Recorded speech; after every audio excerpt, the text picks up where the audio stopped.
desde un punto de vista de las ideas políticas, uno de los movimientos políticos más exitosos de los 2 últimos siglos ha sido el socialismo, y probablemente el valor central del socialismo sea la igualdad absoluta, la igualdad casi tendiendo a identidad entre los distintos seres humanos, ¿no? La idea de un hombre, un voto, al final es una idea muy reduccionista de que un hombre es un voto y todos los votos son iguales y son idénticos. Y entonces, en la medida en que el socialismo ha sido una ideología política triunfante, dominante en muchos sentidos, si lo ligáramos con la conferencia anterior, tendríamos que denunciarlo por ser una ideología que nos ha dominado ideológicamente a todos, pues es pertinente estudiarlo. Ya digo, históricamente, como valor de fondo a rechazar, al menos en parte, no en su totalidad, supongo que de eso hablaremos luego, y en la coyuntura actual, porque ha sido la bandera que han ondeado una parte muy importante de los movimientos sociales y políticos actuales para conquistar el poder y para restringir nuestras libertades, y por tanto, como liberales, creo que nos ha de preocupar las excusas y los pretextos que aducen otros para recortar nuestras libertades. Hannah Arendt, en su famoso ensayo comparando la revolución, sobre revoluciones, donde habla mucho sobre la revolución americana y la francesa, y las compara, hace una observación que es bien interesante y dice que la revolución francesa estuvo motivada por la envidia como no estuvo motivada la revolución de los Estados Unidos, ¿no? La independencia de Estados Unidos. Entonces, el tema de la envidia, y Helmut Schrock tiene todo un libro sobre eso, ¿no es cierto? La envidia de la sociedad, es relevante y uno de los más relevantes, y por algo todas las regiones del mundo lo condenan, ¿no? Como uno de los más grandes vicios que hay, porque seguramente, observando los efectos que tiene en la convivencia humana, y ojo que no se da entre el pobre y el rico, lo más normal es la envidia entre personas que están relativamente cerca. Bueno, digo, es un tema que genera transformaciones sociales profundas, genera incomodidad, genera ruido y se puede explotar políticamente de manera muy, muy efectiva. Vamos a hacer un ejemplo. A ver, digamos, ¿qué es justicia? Supongamos que estamos en España y hay un peticito, ¿sí?, que la gasta jugando al fútbol.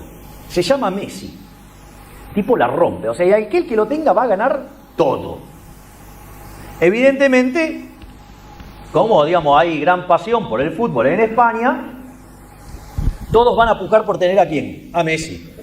Ahora, pregunta, si ustedes fueran Messi y todos quieren contratarlo a ustedes, ¿qué harían? Digo, ¿a quién le venderían sus servicios? ¿Al que le paga más o al que le paga menos? O sea, van a ir al que le paga más, ¿sí? Entonces,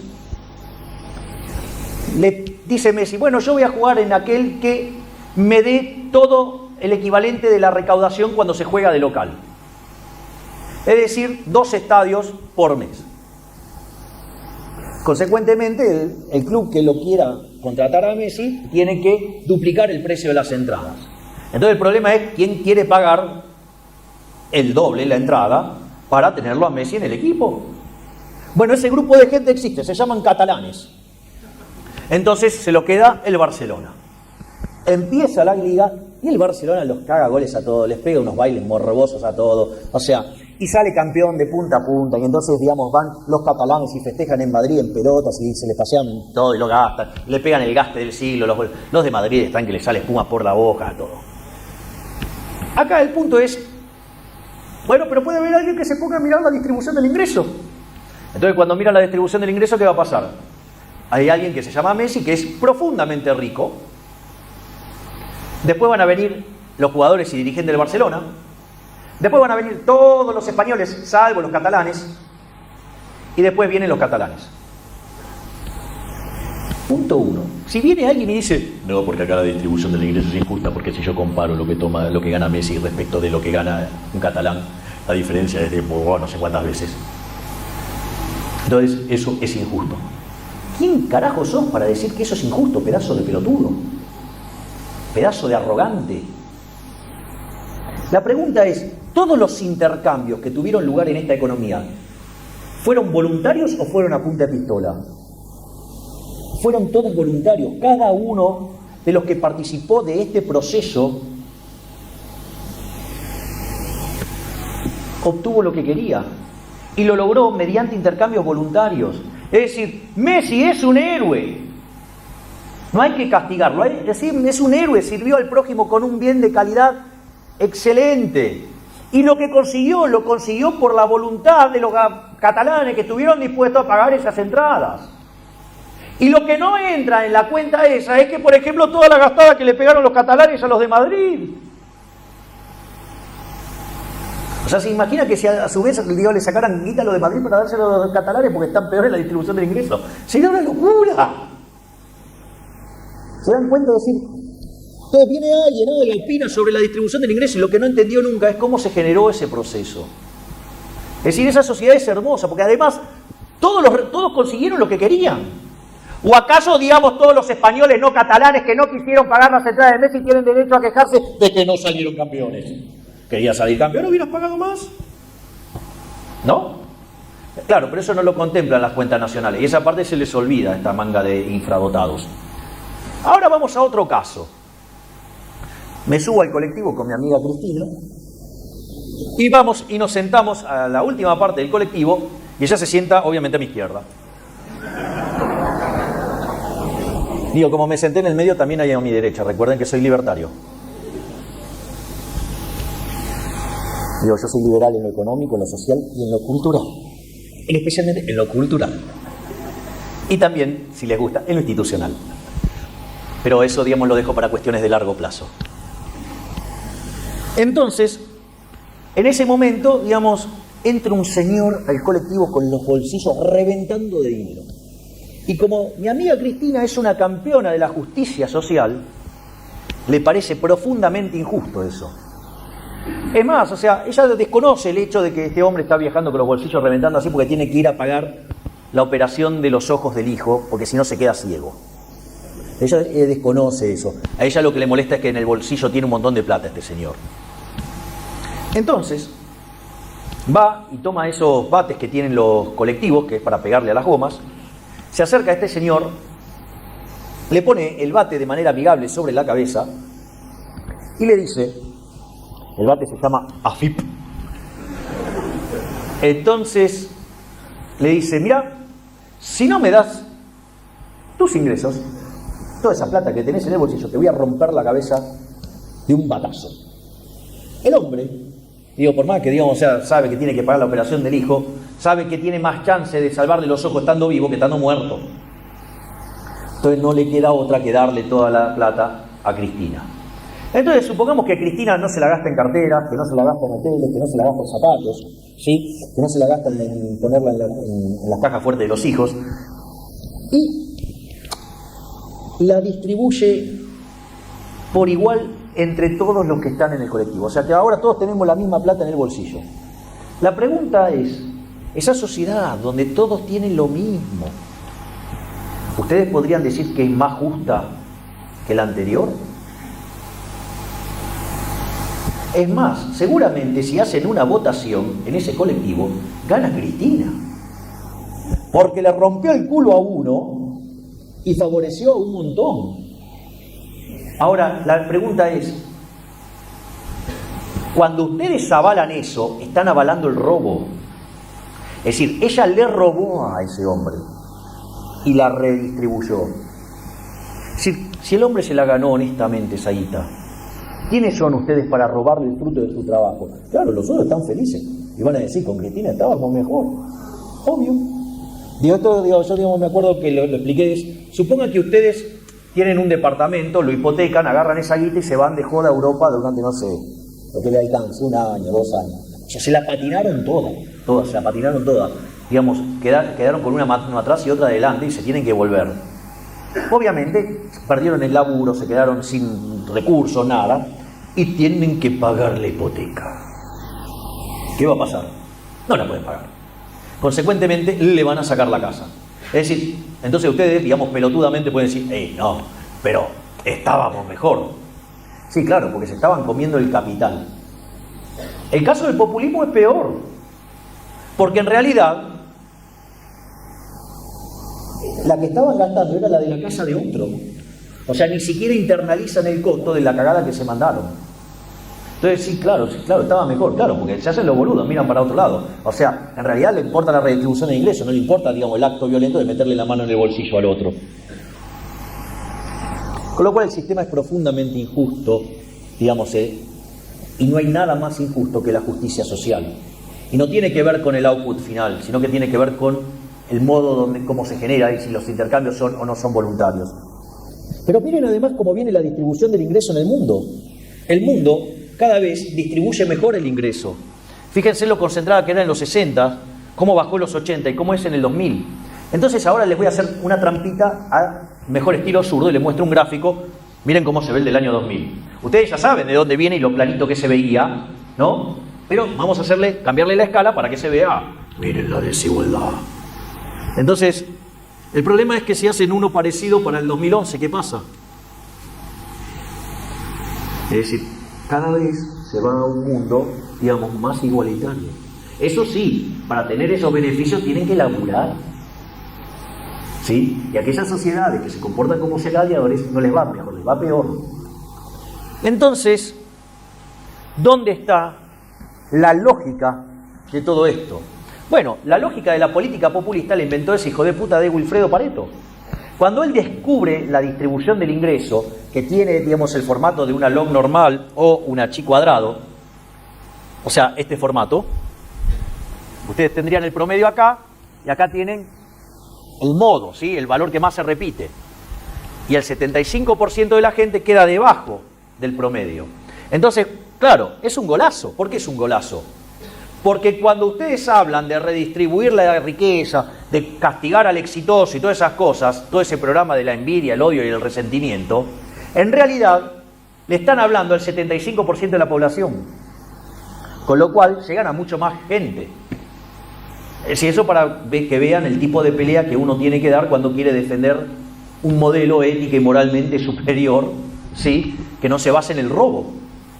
Entonces, y fíjense esto, yo recuerdo una vez a Víctor Humo Morales, también conocido como el relator del relato, un día dijo que si no fuera por los malditos medios concentrados como Clarín, Cristina obtendría entre el 70 y 80% de los votos. ¡Es de manual! ¡Es de manual! Es decir, justamente es eso, es Pareto puro. Que dicho sea de paso, era lo que aplicó el señor Mussolini, que fue la fuente de inspiración de...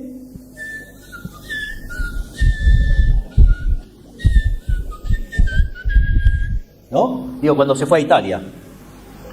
Entonces, ¿qué es lo que propone Milton Friedman? ¿Qué es lo que señala Milton Friedman? Milton Friedman, ¿sí?, decía, aquellas sociedades, ¿sí?, que ponen a la igualdad por encima de la libertad, no consiguen nada de ambas. En cambio, aquellas que ponen la libertad por encima de la igualdad, consiguen mucho de ambas. Pero acá no inventó nada Milton Friedman, esto ya lo decía John Stuart Mill.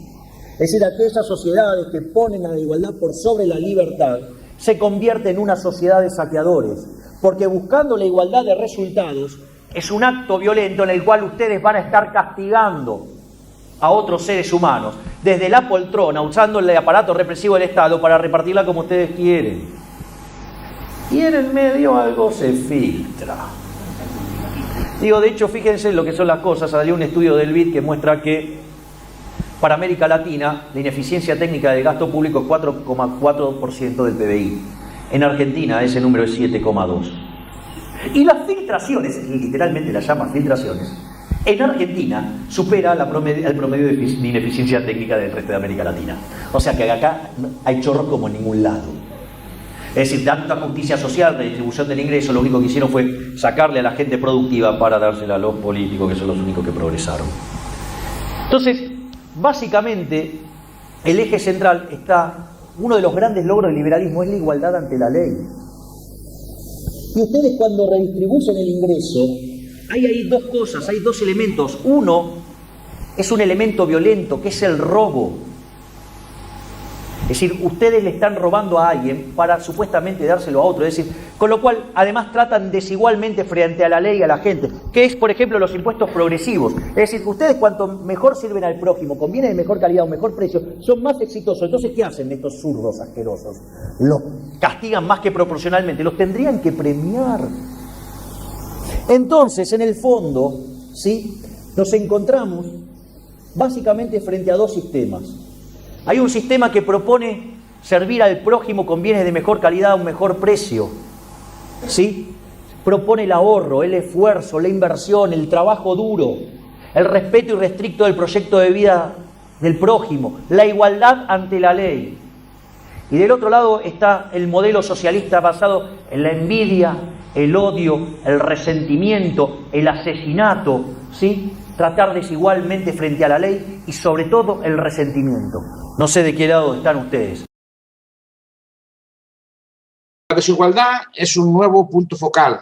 A ver, yo lo achaco a un cambio de discurso, a un cambio de estrategia por parte de los rivales ideológicos del liberalismo o por los defensores de posturas intervencionistas o posturas socialistas en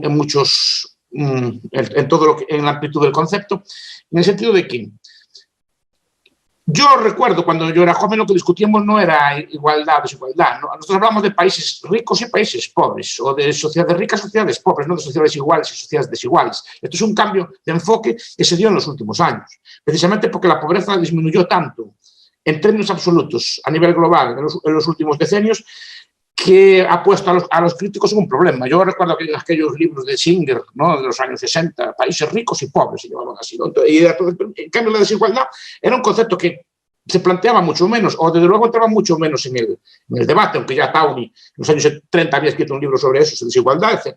Pero entonces, el enfoque antes, pobres, ricos, los ricos son ricos a costa de los pobres, y este enfoque cambia, ¿no?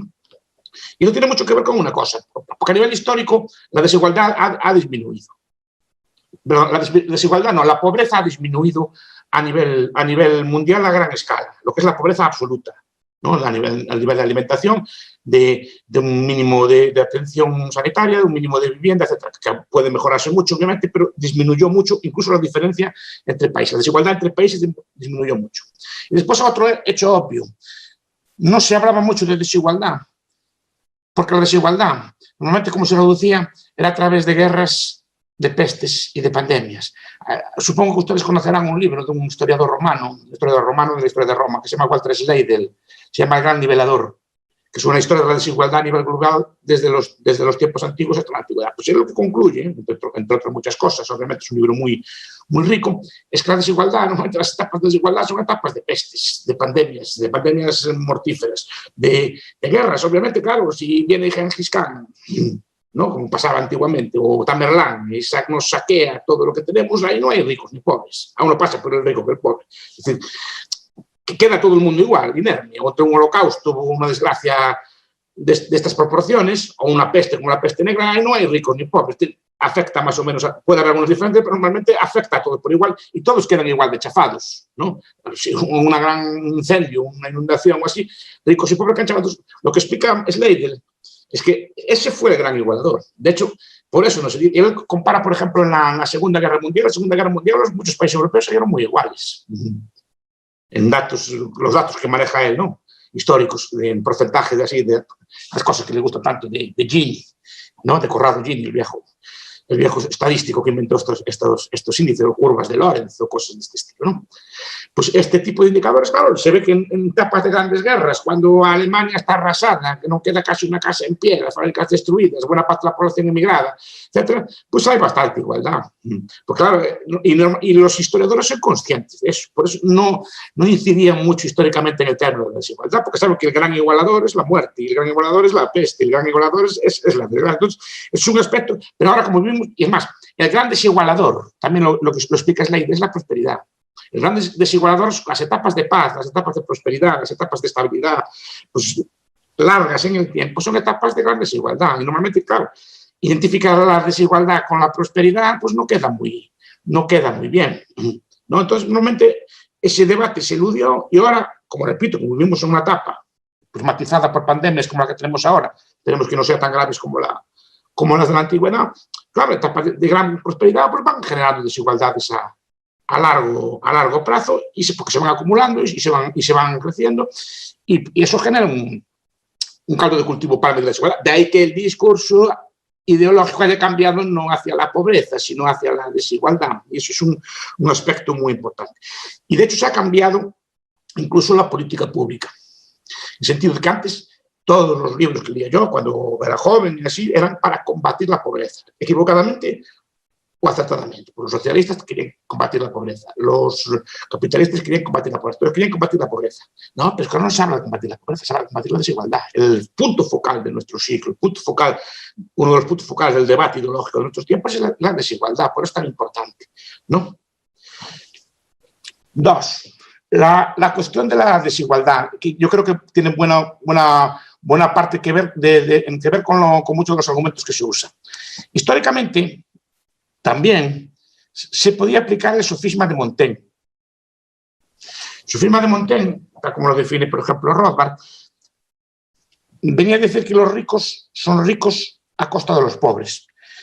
En nuestra etapa actual eso no es cierto, porque pasa que en muchas etapas antiguas se identificaba desigualdad con la idea de que una parte le quitaba a la otra una parte de su riqueza.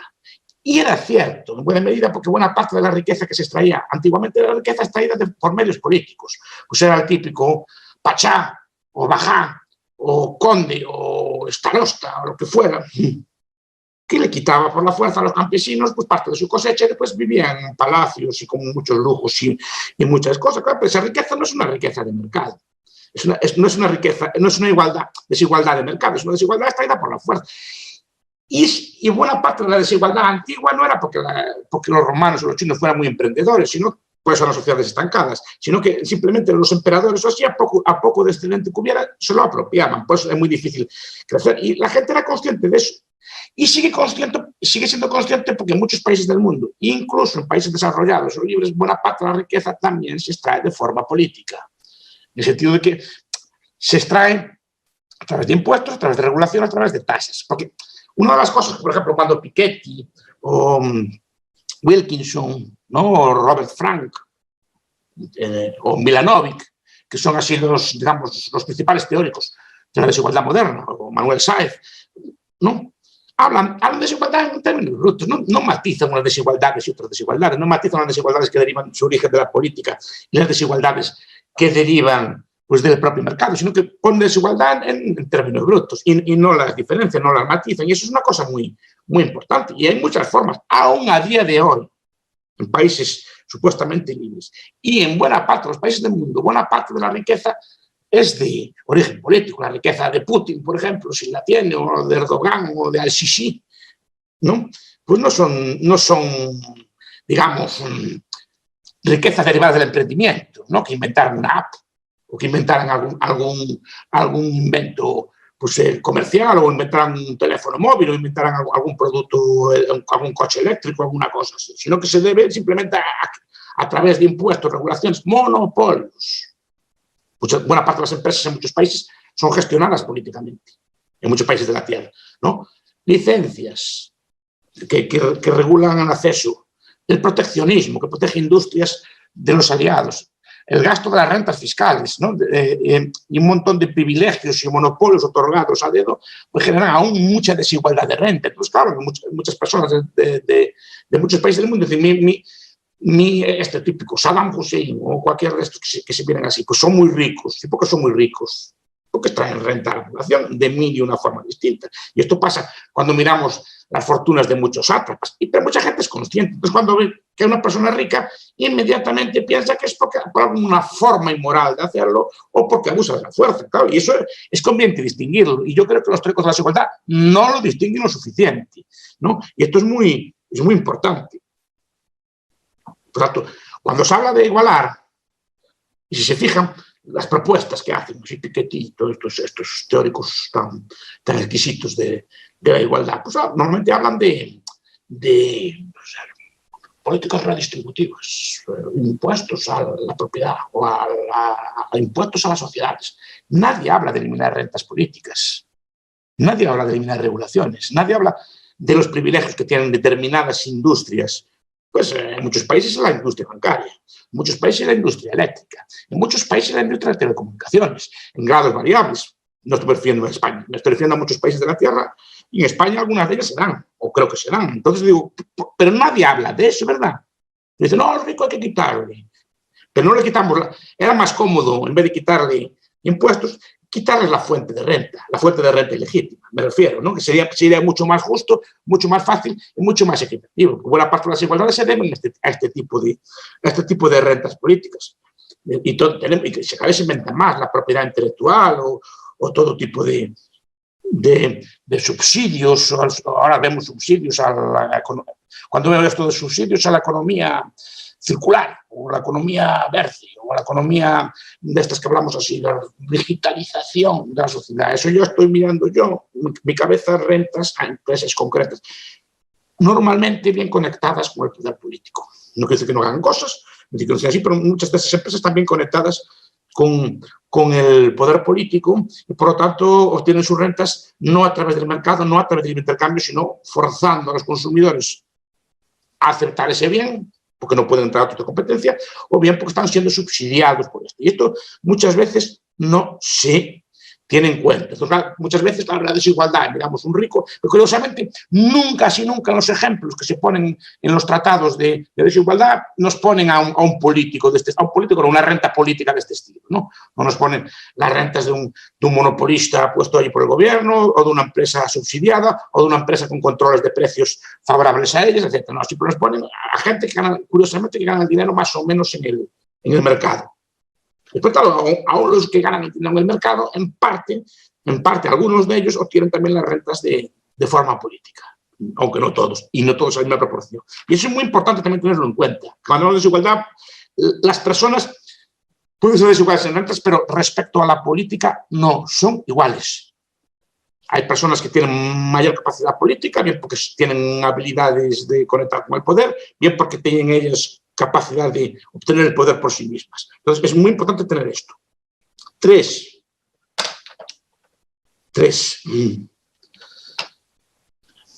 Otro debate filosófico. ¿Tiene la igualdad valor intrínseco? Claro, estamos hablando de la igualdad, que hay que tener más igualdad, que sería deseable un mayor grado de igualdad. Primero, no se dice en qué. No se dice ¿para qué? O sea, en igualdad, ¿en qué? ¿Qué es lo que tenemos que tener por igual? Igualdad de longitud de vida, esperanza de vida, igualdad de rentas, igualdad de fuerza física, igualdad de intelecto. Digo porque es igual, porque normalmente también se selecciona dentro de las posibles fuentes de igualdad algunas igualdades concretas que son las que interesa desarrollar. Y hay que discutir si la igualdad tiene valor intrínseco y sí. Entonces, es muy importante eso, porque después hay que hablar de qué igualdad igualamos. Hay que discutir, por ejemplo, muy breve para un tema como el de hoy, pero bueno, por ejemplo, todo el debate que abre Fred Hirsch hace ya unos años, ¿no? Sobre los bienes de posición. Esto es los bienes que son difícilmente igualables o que no pueden ser igualables, ¿no? Es decir, vivir en el centro de Moscú, en el Kremlin, en una zona buena de la perspectiva Nevsky, pues lo pueden hacer 150, 200 personas. Y esas van a disfrutar de unos beneficios que disfruta un rico, aunque la casa no sea suya, aunque sean de otro tipo. La asignación o bien es política, o bien es por algún otro tipo de mérito, por sorteo, lo que sea, para unas personas que van a disfrutar de una serie de bienes de posición que no son igualables. Por ejemplo, tener una casa en la primera línea de la playa, solo caben 100 casas hipotéticamente, o luego las que quepan, vivir en el centro de Moscú, o vivir en el centro de París, son bienes de posición, no se pueden extender a todo el mundo. Pero quien vive en ellos disfruta de unas rentas que no disfruta el resto. Claro, esos tipos de bienes, cuando hablamos de igualdad, ese tipo de cosas no se pueden igualar, o la capacidad de tener un carácter agradable, o de tener una mente que componga música y por tanto haga mucho caso. Hay muchos bienes que no pueden ser extendidos a toda la población. Podemos tener a todo el mundo una casa, pero no una casa en la Plaza Vendôme de París, por ejemplo, una cosa así. Ahí caben 100, 200, los 500. Entonces, ¿qué igualdad primamos? Es una cuestión. ¿Y igualdad para ser lo que? ¿No? Cuando hablamos de igualdad de oportunidades y este tipo de temas, que son temas también filosóficos, yo recomiendo mucho el libro de Harry Frankfurt, se llama así Igualdad, ¿no? Que explica, bueno, la igualdad, pues él defiende incluso posturas socialdemócratas, dice que la igualdad en sí no es una cosa que valga nada, es una cosa que es un valor que tienen algunas personas, pero que en sí no vale. Por eso algunos autores como Wilkinson y Piketty, estos intentan ver que la desigualdad tiene una serie de consecuencias, pero la desigualdad en sí o la igualdad no es un bien que tenga necesariamente que ser que ser defendido. Lo que le importa a autores como Wilkinson no es la igualdad, lo que importa es cómo está el pobre, si el pobre está mejor o peor. Lo que importa es que la pobreza se reduzca. El combate tiene que ser reducir la pobreza, no igualar. Porque la igualdad es un concepto que se usa de forma muy arbitraria. Yo siempre digo que uno de los errores más grandes de las ciencias sociales contemporáneas es adoptar de forma acrítica conceptos de las ciencias físicas y naturales. Y es un error que tenemos, no sé si por envidia de la física, como dice Philip Miroski u otros autores, pero siempre estamos copiando palabras de otras ciencias intentando aplicarlas. Usamos conceptos como evolución, que son válidos para la naturaleza, para el ser humano, para la ciencia social no es un concepto. Se entiende lo que dice, pero no es el concepto correcto, porque la evolución es ciega y la evolución humana no es ciega. O se usan conceptos como el de equilibrio, como el de fricción, que son cosas para un tren, para un motor, o eficiencia, ¿no? Pues uno de los conceptos que se usa es la igualdad, porque la igualdad puede existir en algunos aspectos de la vida física y referidos a alguna dimensión concreta, pero para la vida humana y social no es un concepto fácil de aplicar de la igualdad, porque tiene que ser la igualdad aplicada a algo. Rentas, edad, lo que sea, o inteligencia, fuerza física, capacidad atlética, lo que sea, ¿no? Entonces es una cosa que son conceptos. La igualdad es un concepto complejo, no es un concepto simple, porque es multidimensional. Y además, algunas de las dimensiones de la igualdad y de la desigualdad se solapan con otras, ¿no? ¿Qué es más importante, un físico premio Nobel o un rico, o el más rico de algún pueblo de Galicia, ¿no? ¿Quién es más? ¿Quién tiene más estatus social? ¿Quién es eso, no? O el Papa o un multimillonario checo, ¿no? Es pluridimensional. Sí, tiene más plata el millonario, pero al final a lo mejor a Obama o Trump reciba al Papa, pero no lo reciba él. Es decir, son cosas muy multidimensionales y no son fáciles de corregir, porque hay muchas en los problemas de estratificación o desigualdad humana hay muchos problemas. Un líder militar o un rico, históricamente los ricos estaban subordinados a lo que mandaron los líderes militares, por lo menos en la antigüedad y en muchos países, ¿no? Si hay un médico que es extraordinariamente mejor que otro operando, lo que querríamos es que ese médico concentre la mayor cantidad posible de operaciones. No diríamos, no, para igualar la distribución de pacientes, endosémosle a algunos de los pacientes a aquel al matasanos que está cargándose a parte de sus enfermos, ¿no? Pues lo mismo sucede con la gestión del capital. La gestión del capital es una actividad profesional tremendamente complicada y tiene sentido que aquel que gestiona bien el capital gestione cada vez más capital mientras lo siga gestionando bien. Y en cuanto deje de gestionarlo bien, pues que lo pierda, que es lo que sucede en un mercado libre y abierto. Pero efectivamente, desde ámbitos políticos, sí se tiene la idea de que aquel que es rico es fruto de algún tipo de privilegio desproporcionado. Yo creo que hay una trampa cuando se plantea, ¿es justo que el hijo de un rico tenga más oportunidades que el hijo de un pobre? Justo no es, pero tampoco es necesariamente injusto. Es decir, no todo lo que no es justo y es inmediatamente injusto. Puede ser una cuestión que no atañe a la justicia. Y hay cuestiones que no atañen a la justicia o que son potencialmente justas o injustas según cómo se desarrollen más adelante. Entonces, el mercado creo que tiene la ventaja de que al final tú, para preservar la riqueza en el tiempo, tienes que ser capaz de seguir generando esa riqueza para otros. Si te pueden colocar en una situación muy ventajosa, pero estar en esa situación ventajosa, salvo que estés en un entramado propiamente injusto, es decir, captura de rentas, no vas a ser capaz de mantener lo que tienes. Tu riqueza depende de las rentas que eres capaz de generar de cara al futuro, no de las que se han generado en el pasado. Por tanto, evidentemente lo tienes más fácil si recibes una propiedad, pero si no la sabes gestionar bien, la vas a dilapidar. Y si la sabes gestionar bien, esto es como si yo desconfío mucho de una persona, o una persona, imagina que soy un empresario, y una persona me ha hecho una trastada, y le digo, no te lo mereces, pero te voy a dar una oportunidad. Te voy a dar una oportunidad de trabajar en la empresa. Y quizá esa oportunidad te la terminas mereciendo con el paso del tiempo si, después de dártela, haces un buen trabajo, te sigues formando, te comportas diligentemente, con lo cual, no todo lo que no es 100% justo de partida es necesariamente 100% injusto, y mucho menos es algo que deba ser objeto de coacción redistributiva, etcétera. Aparte que la idea de ¿igualdad de oportunidades en qué?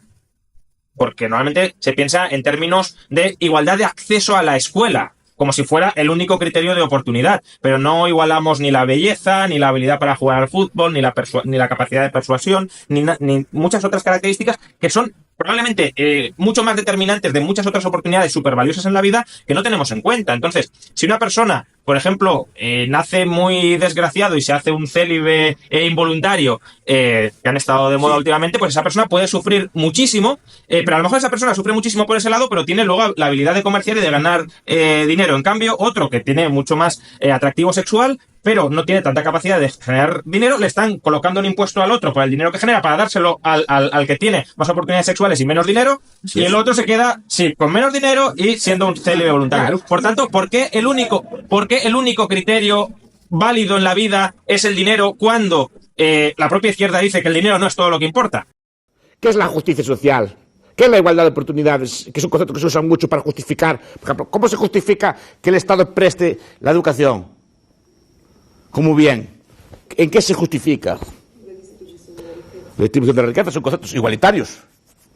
De que la renta hay como una tabla según la cual la riqueza tiene que estar repartida. Por ejemplo, no hay igualdad, pero estas filosofías pretenden que tiene que haber una justicia. Es lo que explica Thomas Sowell cuando habla de justicia cósmica. No sé si lo van a hablar de ello. Lo leyeron en el libro.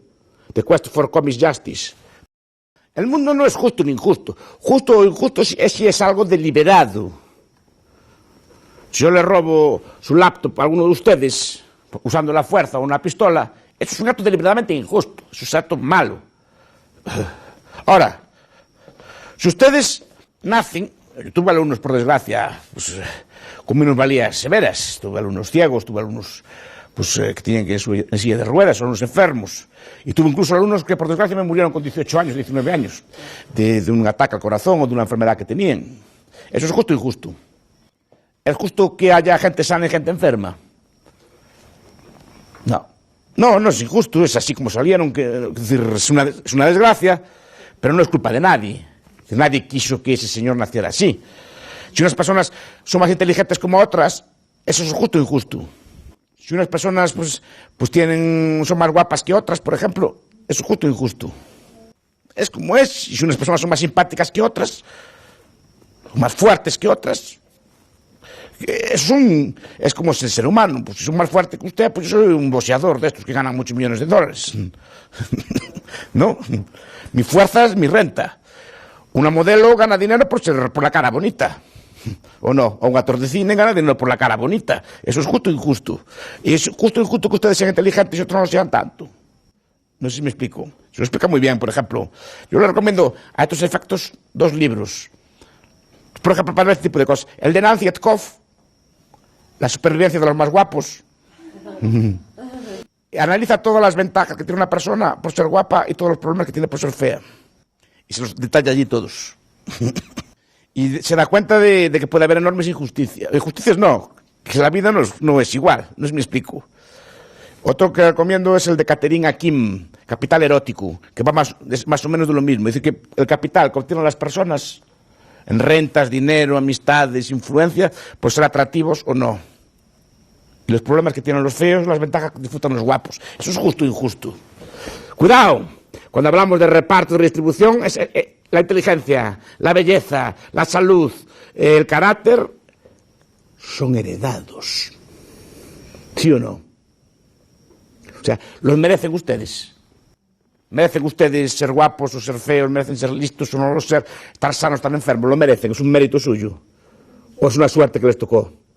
Entonces, cuando redistribuimos, ¿por qué redistribuimos entonces solo una cosa? ¿Justicia social a qué se refiere? ¿A redistribuirlo todo? ¿O redistribuir solo lo que nos conviene? No sé si me explico. Cuando hablamos de redistribuir, solo hablamos de redistribuir casi siempre renta o dinero, o sea, habilidades de obtener dinero. Pero la inteligencia, por ejemplo, ¿se iguala o se potencia?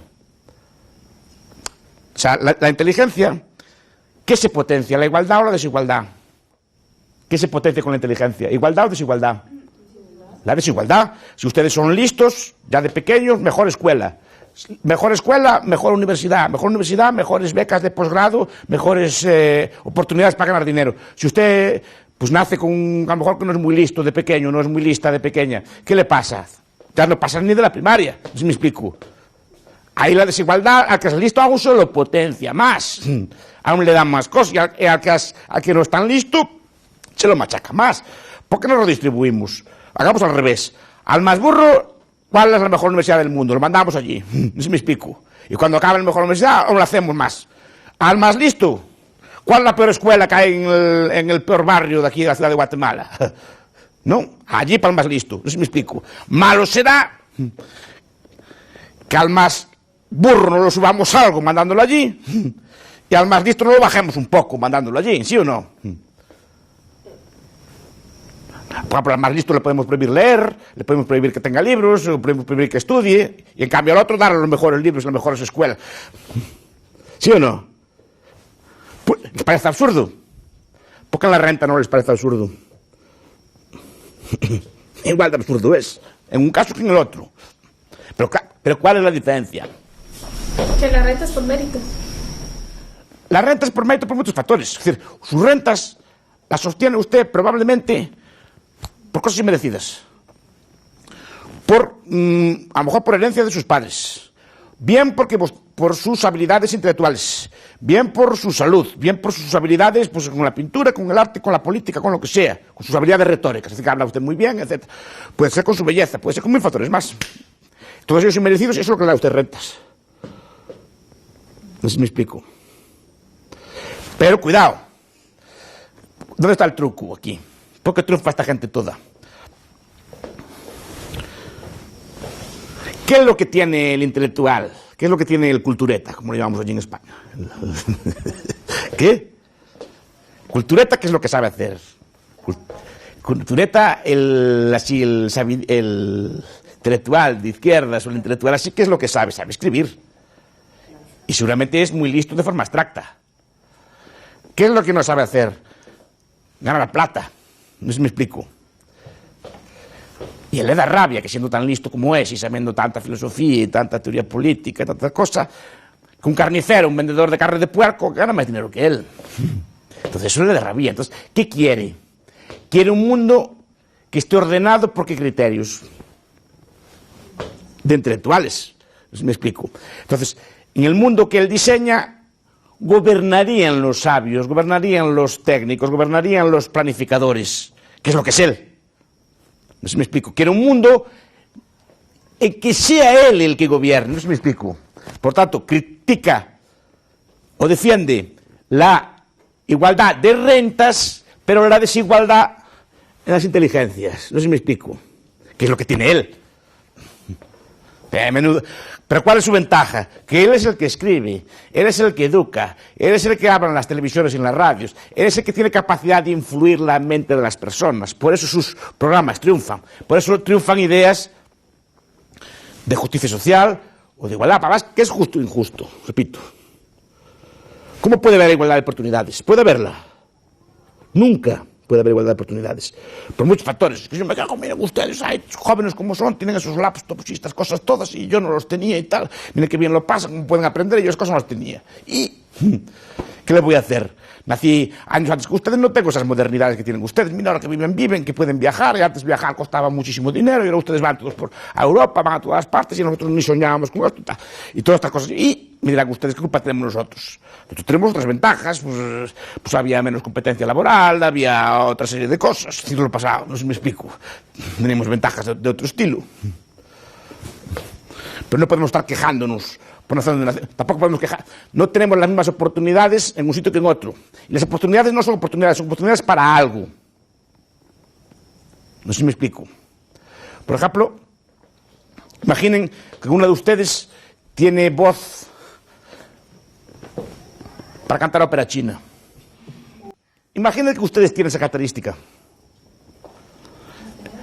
En la ciudad de Guatemala es improbable que se la descubran. No sé si me explico. Igual que muchas habilidades que tienen ustedes tienen muchas capacidades, solo que muchas de ellas van a morir sin saber que las tienen. Simplemente porque, a lo mejor, no sé, pues nunca cantaron ópera china,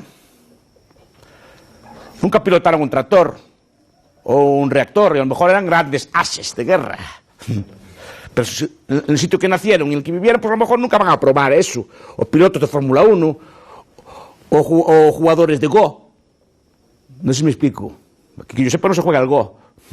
Entonces, igual eran genios del Go, además, podían ganar fortunas jugando al Go, pero nunca van a saber si son buenos jugando al Go, ni cantando ópera china, ni muchas otras cosas, simplemente por nacer donde nacieron. Si ustedes nacen en un sitio, por ejemplo, que tiene escuela de ballet, por la casualidad que sea, y ustedes ven que saben para ballet, pueden ser grandes danzarinas. Si nacen teniendo esas mismas dotes en un sitio que no hay escuelas de ballet, simplemente las aprovechan y llegan a una edad que ya no pueden ustedes formar las piernas para ser bailarines o formar la voz. La ópera china hay que cogerla a los 8 años. Si a los 8 años no se lo enseñan, después no va a saber nunca. Entonces ustedes, a lo mejor grandísimas cantantes, no lo pueden aprovechar todo eso.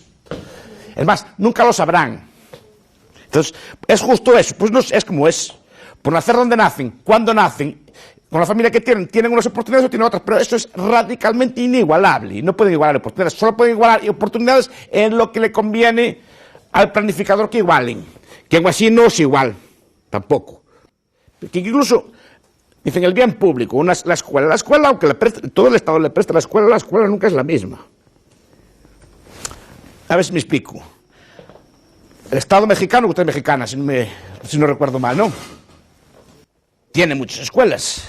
¿Son iguales unas escuelas, por ejemplo, en México que en Acapulco? No. ¿Qué? No exactamente igual. Sí, la escuela es la misma. Probablemente no tengan ni los mismos medios, pero no tienen los mismos profesores, ni tienen los mismos alumnos. Eso ya determina un montón de cosas. Buena parte de la renta, les dije, también depende de con quién anden ustedes. Las relaciones, o sea, uno de los factores más importantes para explicar éxito o fracaso es con quién andan ustedes. ¿Quiénes son sus amigos o quiénes son sus parejas? Es la decisión más importante que toman en su vida. Y una decisión de estilo bien puede arruinarlos, bien puede hacerlos bien ricos. Depende con quién anden, qué amigos tengan. Si tienen amigos que tiran de ustedes para arriba, que les hacen ser trabajadores, que les animan, les irá bien. Si sus amigos los meten en el vicio, los meten en la droga, les meten un montón de cosas, que también hay amigos que son así, pues les irá mal. Pero esas son decisiones que toman. Y su marido, sus novios, sus novias, todo ese tipo de cosas influye. No, es lo más importante probablemente que hagan en su vida. Ese tipo de cosas, esas cosas son inigualables. No pueden igualarse. Porque el igualitarismo no solo atenta contra la libertad y la prosperidad, sino también contra la igualdad.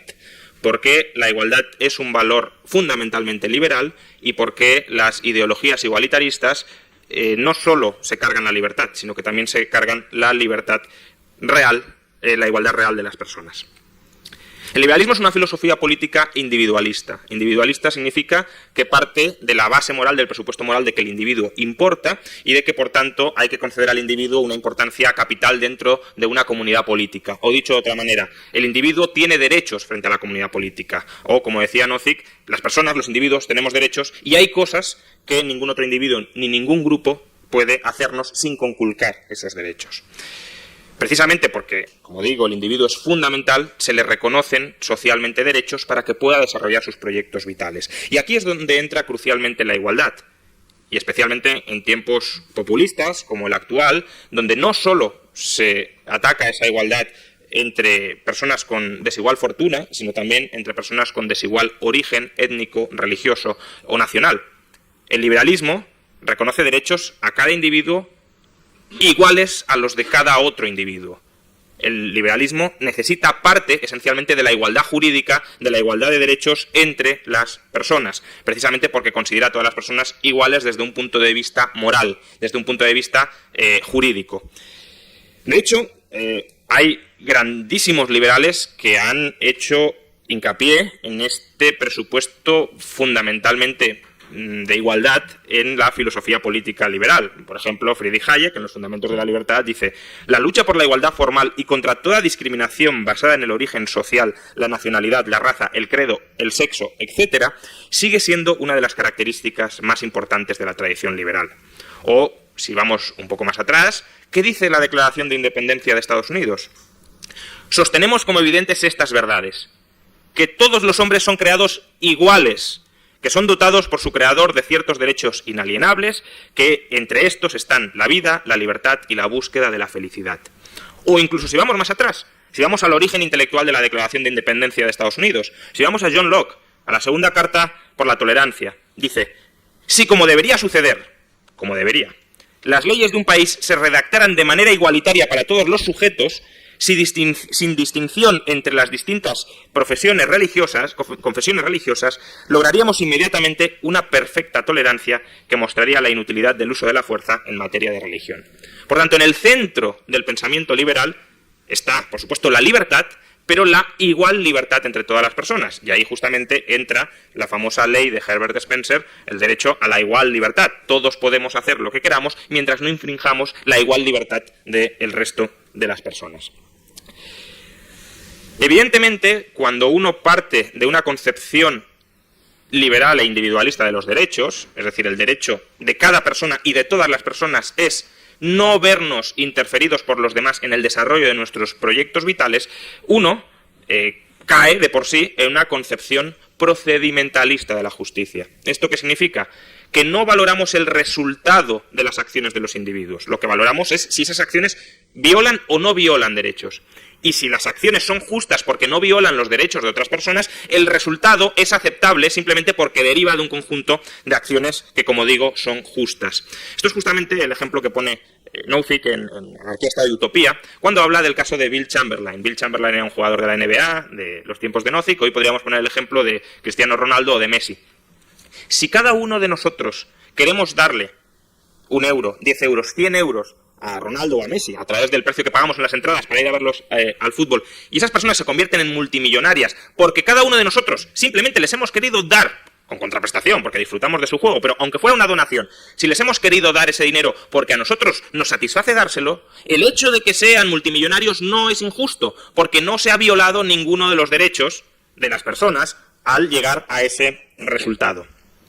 Por tanto, el liberalismo no se preocupa por el resultado, se preocupa por el procedimiento, se preocupa por si se respetan escrupulosamente todos y cada uno de los derechos de las personas, fundamentalmente el derecho a la libertad, a la propiedad y a los contratos. En cambio, las filosofías políticas de corte socialdemócrata adoptan una visión de la justicia de carácter consecuencialista, es decir, un resultado determinado es justo o injusto en función de si el resultado del proceso social nos gusta o nos disgusta. Y nos gusta o nos disgusta en función de si se ajusta a un molde más o menos igualitario en la distribución de los recursos. Pero esto, fijémonos, que no solo es una radical amenaza para la libertad. Como dice Axel, ¿cómo podemos, por ejemplo, garantizar una cierta igualdad entre los hijos cuando los padres tienen diferentes recursos? ¿Nos vamos a meter en cómo los padres educan o el dinero que gastan en educar a sus hijos? Y por desgracia parece que algunos están yendo en esa dirección. Sabemos, por ejemplo, que los padres que leen a sus hijos todas las noches al acostarse, sus hijos obtienen luego mejor rendimiento académico. Y no son inexistentes los filósofos que ya han propuesto prohibir que los padres lean a sus hijos por la noche, porque eso dará lugar a desigualdad de oportunidades en el proceso social. La otra posibilidad sería obligar a que todos los padres lean a sus hijos por las noches. En cualquier caso, conculcar la libertad. Pero como digo, no me preocupa tanto ahora, que es evidente que es lo fundamental, pero no quiero incidir ahora tanto en cómo esa idea igualitarista en los resultados, y también, por cierto, muchas veces los liberales decimos igualdad de oportunidades. Cuidado, igualdad de oportunidades depende cómo lo definamos, porque las oportunidades pueden venir dadas por los resultados previos. Por tanto, determinadas igualdades de oportunidades son una conculcación de los resultados previos. Igualdad de oportunidades en cuanto a derechos, es decir, todos tenemos los mismos derechos y por tanto dentro de ese marco jurídico tenemos las mismas oportunidades ex ante. Luego ya veremos cómo las aprovecharemos en distintos escenarios, con distintas habilidades, con distintas dotaciones naturales. Pero desde luego, igualar oportunidades por la vía de conculcar resultados legítimos del proceso social es igualmente un igualitarismo liberticida. Pero como digo, no me interesa tanto incidir en cómo ese igualitarismo conculca la libertad, sino de nuevo en cómo conculca la igualdad. La perspectiva consecuencialista de la justicia y que todos los individuos tengan que ajustarse a un determinado molde de resultados, lo que significa en última instancia es que hay individuos con derechos e individuos sin derechos, o individuos de primera e individuos de segunda en cuanto a sus derechos. Por ejemplo, si yo hago uso de mi libertad y obtengo buenos resultados, mi derecho a la propiedad se ve limitado por el resto de la sociedad. No porque yo haya conculcado el derecho de nadie, sino simplemente porque he ejercido o he efectuado un determinado uso de mis derechos. Por tanto, tú me estás diciendo que no puedo realizar determinado uso de mis derechos, porque si lo realizo, sin perjudicar a nadie, vas a conculcarme esos, o vas a limitarme, o vas a restringirme esos derechos. En cambio, si tú realizas otro determinado uso de tus derechos, por ejemplo, un uso irresponsable que te lleva a empobrecerte, adquieres frente al resto de las personas una mayor cantidad de derechos, por ejemplo, para conculcar su derecho de propiedad. Por tanto, esa filosofía o esa perspectiva de justicia consecuencialista lo que hace es cargarse la igualdad de derechos, la igualdad jurídica de todas las personas. En función de cómo actúan los individuos, tienen o dejan de tener derechos. Y esto es algo intuitivamente injusto cuando lo aplicamos a los ámbitos jurídicos más profundos de nuestra sociedad. Imaginemos que en el proceso penal aplicáramos una visión de justicia consecuencialista. En el ámbito penal, por fortuna, todavía se aplica una visión de justicia procedimentalista como la que defiende el liberalismo. Es decir, si desarrollando el proceso penal somos capaces de demostrar, más allá de toda duda razonable, que eres culpable, porque has conculcado los derechos de otras personas, eres declarado culpable. Imaginémonos que adoptamos una visión consecuencialista. El procedimiento es secundario o es poco relevante, lo que nos importa al final es el resultado de si tú eres declarado culpable o inocente. Imaginémonos que dijéramos, ya hay muchos hombres en la cárcel, por tanto no queremos que haya más hombres en la cárcel porque hay desigualdad de presos entre hombres y mujeres, entre blancos y negros, y por tanto, aunque tú, que eres hombre blanco, has sido declarado culpable por el procedimiento penal, como ya hay muchos hombres blancos en la cárcel, te vamos a declarar inocente. O al revés, como hay pocas mujeres en la cárcel, aunque usted no ha cometido ningún delito, es necesario que usted vaya a la cárcel para igualar el número de reos que hay en la cárcel de un determinado sexo. Evidentemente, si esta fuera la perspectiva, todos coincidiríamos en que se están conculcando no solo las libertades fundamentales de las personas, sino también su igualdad jurídica. Porque yo no tengo la protección, tengo un completo desamparo frente al sistema jurídico simplemente porque soy hombre, porque soy mujer, porque soy blanco o porque soy negro. No nos reconocerían un igual derecho a todos frente al procedimiento penal. Pues bien, esta profunda filosofía inmoral y liberticida y desigualitaria, que es el igualitarismo, es la que, por desgracia, se está aplicando cada vez más a través de la manipulación del concepto básico de justicia, calificándolo de justicia social como si hubiese otra justicia que no fuera social, es decir, justicia en cuanto a la distribución de los recursos y no en cuanto a las pautas de comportamiento de los agentes, es la que, por desgracia, está moldeando nuestras sociedades y nos está llevando, primero, a sociedades más pobres, segundo, a sociedades menos libres y tercero, a sociedades más desigualitarias desde un punto de vista jurídico. Yo no quiero iguales oportunidades para todos, como Fernando plantea, o creo entender que plantea. Yo quiero las mejores oportunidades posibles para todos, y eso no es lo mismo. ¿Se fijan? Porque ustedes pueden tener un sistema en el que haya bastante desigualdad, pero donde todos estén muy bien, o mejor, o progresando, si ustedes quieren, o pueden tener un sistema con igualdad de oportunidades, ¿verdad?, donde todos estén peor y nadie esté progresando, ¿verdad? Supongamos un sistema donde el Estado controla absolutamente todo el tema de la educación, ¿ok? Supongamos un sistema así. Ahora, eso no tiene nada que ver con la justificación, me parece a mí, de la renta que ustedes van a tener cuando salgan. Sí, siempre va a estar el que les va a poder decir, pero es que tú fuiste a un colegio privado, tus papás tenían plata, entonces para ti la vida fue más fácil. Siempre va a poder estar eso, ¿verdad? Ese argumento. Pero lo cierto, ¿verdad?, es que las mismas condiciones que les permitieron a los antepasados de ustedes, papás o abuelos, porque no me imagino que sus familias no son ricas de hace 500 años, no, papás o abuelos, salir adelante son las que les van a permitir a las otras personas que todavía no han salido adelante salir adelante. Sin esto no hay milagros, ¿ok? Y desde el punto de vista ético, me parece a mí, que la desigualdad no puede ser criticable en sí misma, ¿ok? ¿Qué prefieren ustedes? Y esto se lo preguntó una socialista una vez en un foro de la Universidad Católica.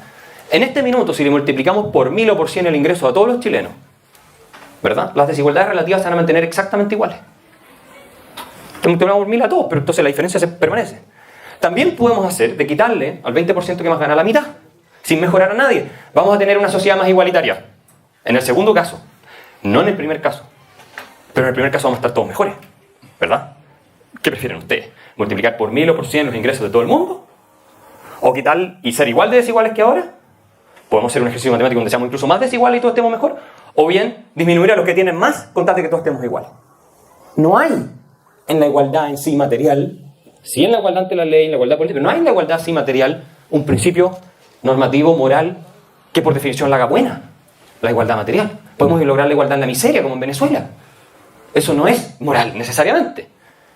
No cae en esas categorías. Entonces, ¿cómo hacer? No para bajar de los patines a los que andan más rápido. ¿Cómo hacer para que todos se suban a patines? Entonces, ya tenemos gente que le está yendo bien. Ustedes, por ejemplo. No pongamos el énfasis en los que le está yendo bien, pongamos el énfasis en los que todavía no les va bien y ayudémoslo a ellos. Pero con la cuestión de la igualdad, en lo que nos concentramos en, que no se escape mucho, ¡pum! ¿Se fijan? Y con eso no ayudamos al final. Lo que Fernando dice es, miren, si somos ciudadanos, es porque nos reconocemos una condición de igualdad, ¿ok? Si tú eres igual a mí desde un punto de vista moral, ético, entonces tú y yo tenemos que tener el mismo derecho a la libertad de expresión, tenemos que tener el mismo derecho a poder trabajar, tenemos que tener una serie de derechos. También se sigue que tenemos que tener el mismo derecho a votar. Porque ¿por qué razón, si somos iguales desde un punto de vista moral, yo voy a poder tener derecho a votar y tú no? O cualquiera de ustedes que está aquí. Hasta ahí yo estoy de acuerdo, en el sentido de que sí, y esa es la premisa del liberalismo clásico también, somos básicamente agentes con la misma dignidad, como tenemos la misma dignidad, se nos reconoce el mismo respeto y los mismos derechos a la libertad, de poder perseguir nuestros fines, nuestro plan de vida, y en una comunidad política al mismo tiempo de tener algo que decir al respecto. Es decir, poder ir a votar, cosa que poca gente ejerce hoy en día, hay que decirlo. Perfecto. Pero ahí es donde está el salto, viene ahora, que a mí no me convence, que es, no solamente tenemos que ser iguales ante la ley, la igualdad ante la ley se sigue del supuesto de que somos moralmente iguales, porque solo se nos aplican las mismas reglas en la medida en que se nos reconoce a todos la misma dignidad. A los esclavos no se les aplica la misma ley que a los dueños, obviamente, porque el esclavo está considerado un ser de menor dignidad. Entonces, puede ser propiedad de otro, ¿verdad? ¿Ok? ¿De acuerdo? Pero entonces el salto es, además, los derechos sociales, que se ven como una proyección de esta condición de ciudadano igualitaria para todos, tienen que ser igualitarios para todos. ¿Qué significa esto?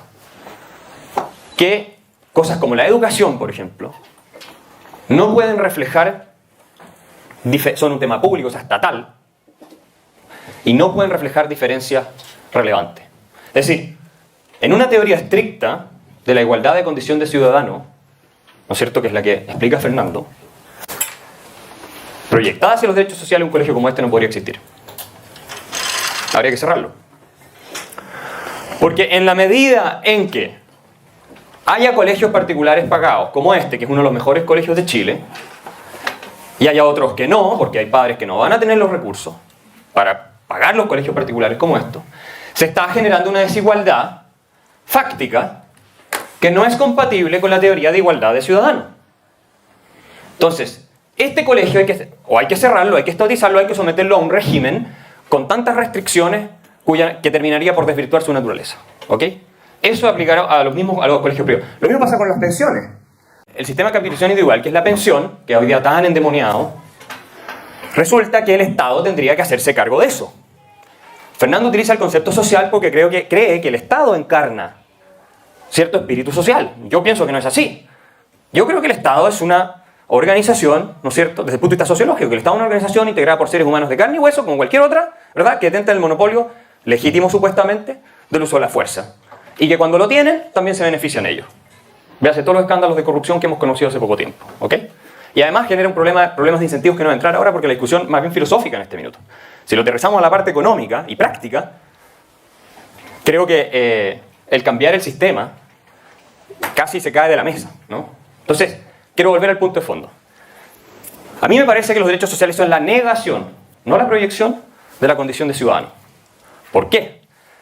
Porque si somos iguales en materia de dignidad, quiere decir que yo te respeto a ti, tú me respetas a mí y viceversa, y tenemos la misma ley para todos. Imagínense las reglas del Campeonato Mundial de Fútbol o del fútbol, todos juegan con las mismas reglas, ¿verdad?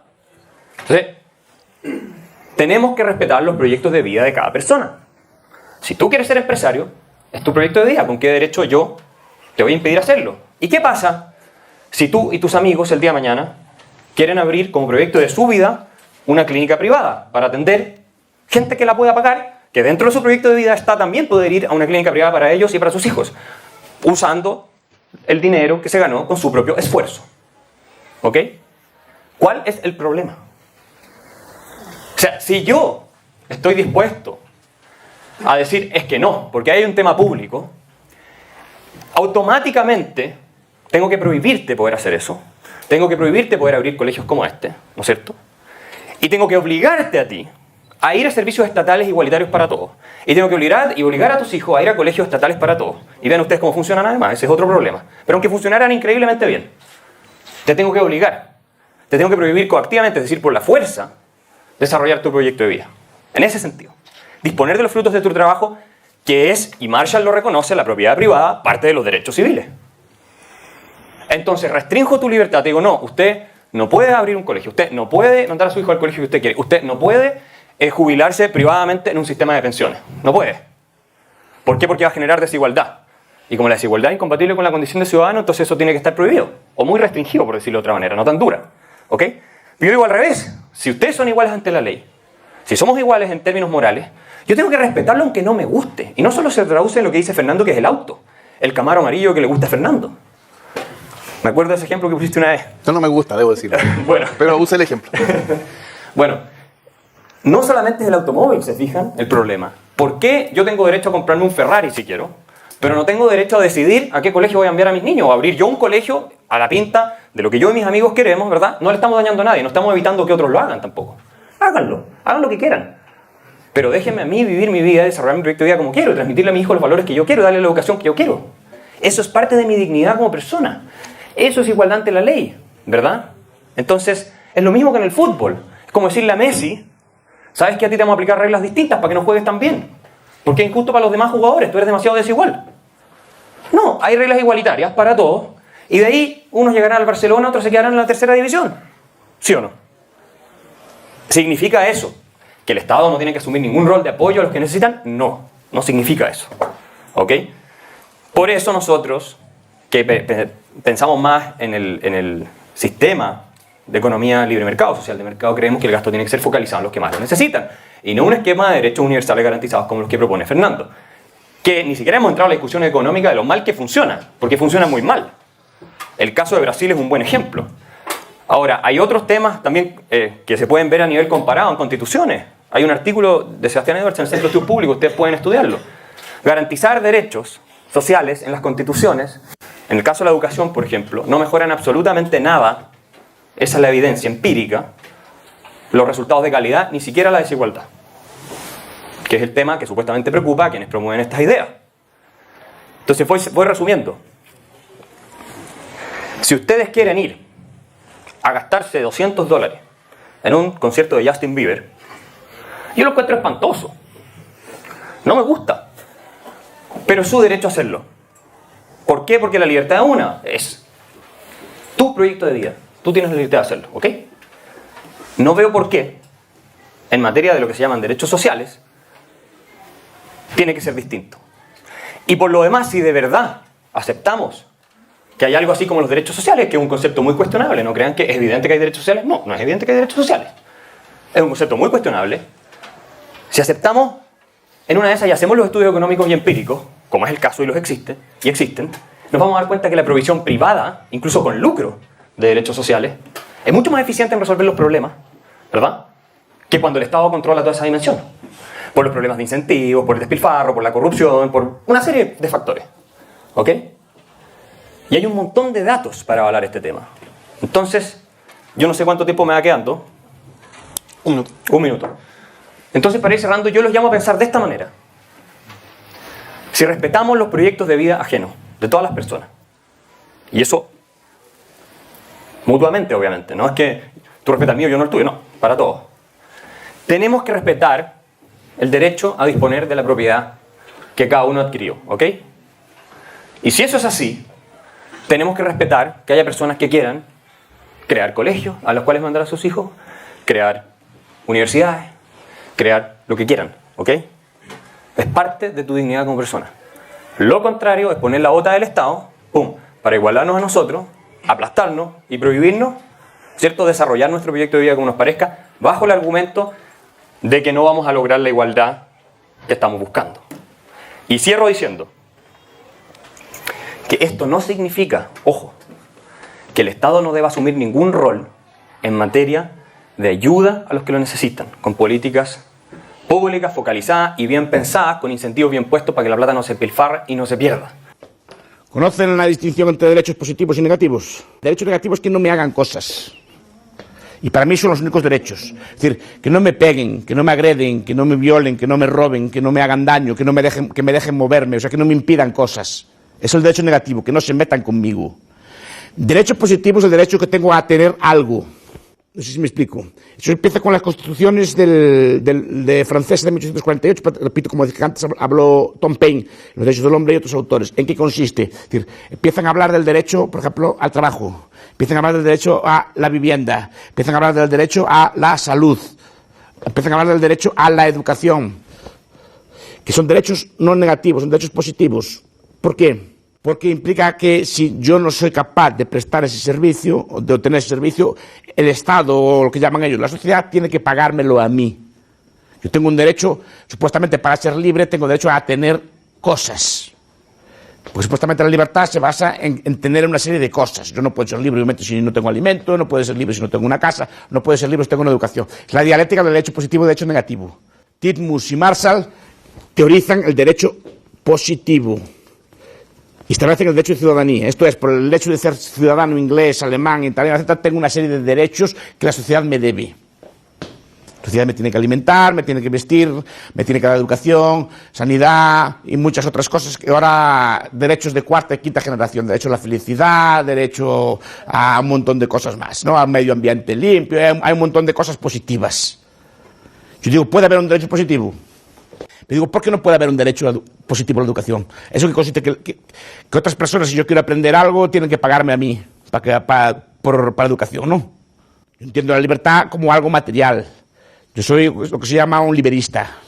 O sea, un liberal solo en lo económico. Es decir, tengo la idea de que todas las libertades derivan de libertades económicas, no de libertades políticas. No sé si me explico.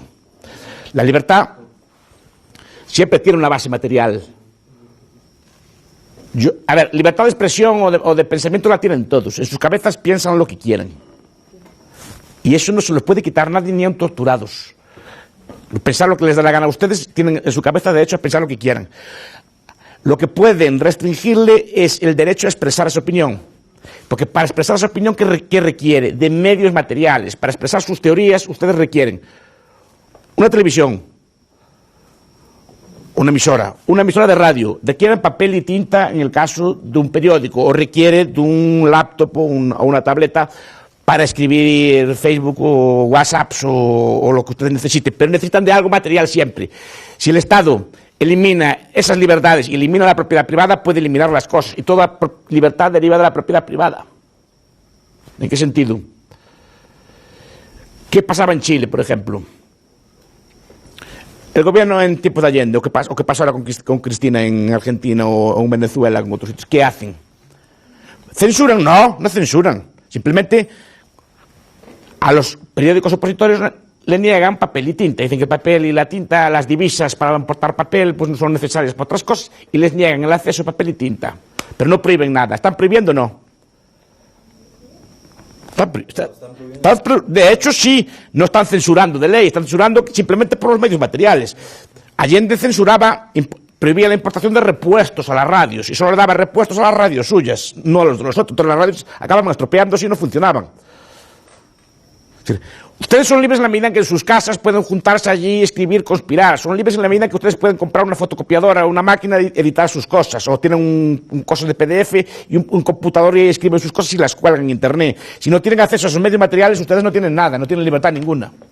Eso es una libertad de verdad. Pero tengo yo derecho, repito, a bienes positivos. Tengo yo derecho a tener un amigo. Tengo yo derecho a tener una novia. Tiene la opción. Pero tengo derecho. Pero eso lo estoy preguntando yo, igual con educación. ¿Por qué no tengo derecho a tener una novia o un amigo? Implica que si yo no consigo una novia por mis medios, hay que obligar a una por la calle a que venga conmigo de novia, ¿sí o no?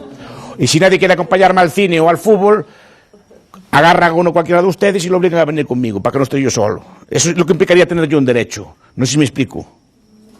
Que hay que forzar a otras personas a hacer la cosa si no la consigo yo. Vean, cuando hablo yo que quiero educación, quiero sanidad o vivienda, ¿qué quiere decir esto? Que si no soy capaz de conseguir una casa por mí mismo, ¿qué hay que hacer? Obligar a otras personas a trabajar unas horas para pagar una casa a mí, ¿sí o no? Y trabajar unas horas no es igual de esclavitud que obligarme a estar con una persona, por ejemplo, a acompañarla al fútbol. En ambos casos es esclavitud, ¿sí o no? Obligar a una señorita que me acompañe a cenar, ¿sí o no? Es una esclavitud, porque ella no quiere venir y la obligan a estar una hora conmigo, porque lo manda la ley. No sé si me explico. Pues el que tiene derecho a la sanidad quiere decir que otra persona tiene que estar trabajando un cuarto de hora o 20 minutos para pagarle su ración de sanidad. En cualquier caso, puede ser distinto el caso, obviamente, pero en esencia no es distinto. No, sí lo es. Por eso digo que yo tengo derecho a tener algo. No tengo derecho a tener nada. Nada positivo. Tengo derecho a que me dejen tranquilo. Otra cosa es que yo tenga un deber moral, ético, religioso, de lo que sea, de ayudar al prójimo, ayudar al pobre. Pero yo decido a qué pobre ayudo, yo decido a qué prójimo ayudo. No al prójimo general, sino a prójimos concretos. No sé si me explico. Pero, desde luego, yo digo, es que yo tengo derecho a la casa, entonces me meto allí en la cama de cuando llega a su casa, estoy allí con las botas así puestas encima llenas de barro en su cama y comiéndolo en la nevera. Diría, yo tengo derecho a la vivienda, le digo, no sé si me explico. Y al alimento, le diría yo así, sí, diría, pero no a mi costa, me diría usted, no sé si me explico. ¿Y qué diferencia es eso que yo entro en su casa con mis botas y me tumbo allí en su cama a que le quite el dinero equivalente para pagar un cuarto yo? No sé si me explico. Repito, es distinto. Sé la distinción. Pero en esencia es lo mismo. No sé qué opinan ustedes. Pues en estas filosofías se funda el estado de bienestar. Y una cosa es lo penal y otra cosa es la mala educación. Que es muy distinto. Lo penal es una cosa que merece un castigo. La mala educación simplemente se resuelve excluyéndolo. Yo creo que buena parte de las faltas de insultos son mala educación y simplemente se soluciona pues, no relacionándose con esa persona, excluyéndola. Si yo empezara aquí a insultarlos, son una banda de burros, no valen ustedes para nada, empiezo a insultarlos aquí y llamarle todo, probablemente vayan a junto del decano, don Pedro, mira, el señor Bato no está insultando en la clase, entonces el señor Pedro me agarra, me llamará a la seguridad y me echan afuera, si me explico. Pero eso no es penal, me excluyen. Que es como funcionan ustedes en la vida, excluyendo.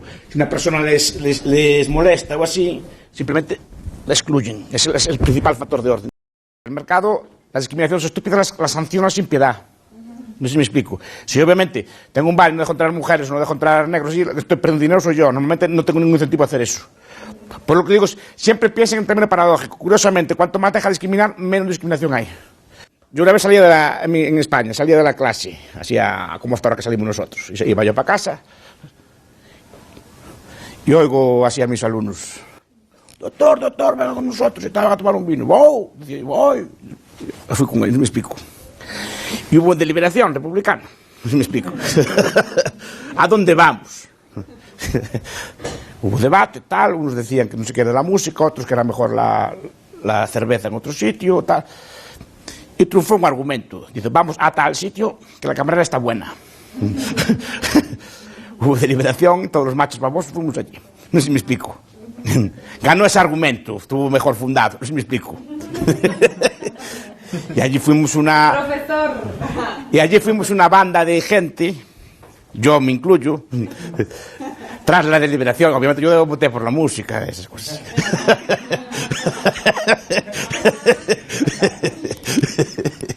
Bueno, ganó aquel argumento, se votó en asamblea y ganó aquel, y fuimos allí, y efectivamente la camarera estaba buena, pero cuidado, allí estaba lleno aquello de machos así mirando para la camarera, estaba el bar a reventar, no sé si me explico. El patrón, cuando contrata a una camarera, no sabe esto. Sí. Claro, decir, a propósito. No, a propósito no sabe lo que quiere la gente, no lo que dice que quiere la gente. Es decir, el patrón, si le viene un viejito de 60 años de camarero, le viene un hombre feo de camarero, cuidado porque es un bar para jóvenes, no un bar para estudiantil, como se llamaba así, no sé si me explico, ¿no? Está discriminando, como dice la señorita Isabel. Sí, pero es un negocio y sabe lo que quiere la gente. Si le obligas a poner una camarera de otro estilo, ¿qué le pasaría a ese bar?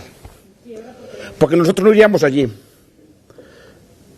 Es duro decirlo, pero es así. El ser humano no sé por qué se mueve por cosas estúpidas así de ese estilo, pues se mueve. Y aquel día gastamos mucha plata en aquel sitio por ese detalle. No sé si me explico.